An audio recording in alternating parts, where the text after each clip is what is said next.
एक दिन गौतम बुद्ध अपने शिष्यों के साथ एकदम शांत बैठे हुए थे।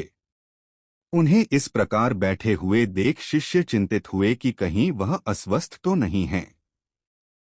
एक शिष्य ने उनसे पूछा कि आज वह मौन क्यों बैठे हैं, क्या शिष्यों से कोई गलती हो गई है।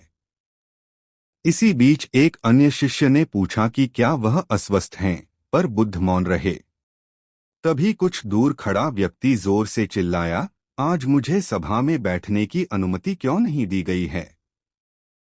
बुद्ध आंखें बंद करके ध्यान मग्न हो गए। वह व्यक्ति फिर से चिल्लाया, मुझे प्रवेश की अनुमति क्यों नहीं मिली। इसी बीच एक उदार शिष्य ने उसका पक्ष लेते हुए कहा कि उसे सभा में आने की अनुमति प्रदान की जाए। बुद्ध ने आंखें खोलीं और बोले, नहीं, वह अछूत है, उसे आज्ञा नहीं दी जा सकती।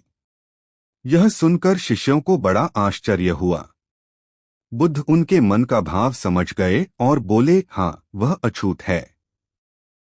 इस पर कई शिष्य बोले, हमारे आश्रम में जात पात का कोई भेद ही नहीं, फिर वह अछूत कैसे हो गया। तब बुद्ध ने समझाया, आज वह क्रोधित होकर आया है। क्रोध से जीवन की एकाग्रता भंग होती है। क्रोधी व्यक्ति प्राय मानसिक हिंसा कर बैठता है, इसलिए जब तक वह क्रोध में रहता है तब तक अछूत होता है। इसलिए उसे कुछ समय एकांत में खड़े रहना चाहिए। क्रोधित शिष्य भी बुद्ध की बातें सुन रहा था।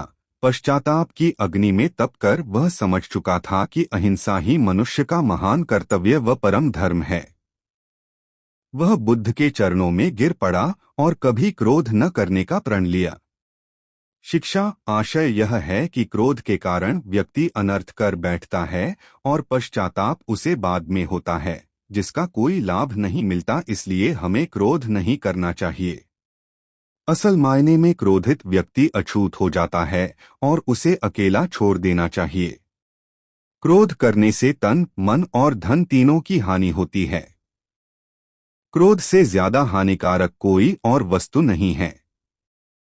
अगर आपको कहानी अच्छी लगी, आप अपने फ्रेंड और फैमिली के साथ शेयर करें और चैनल को सब्सक्राइब करें। टेकिंग आपको और भी ढेर सारे कहानी मिलते रहेंगे।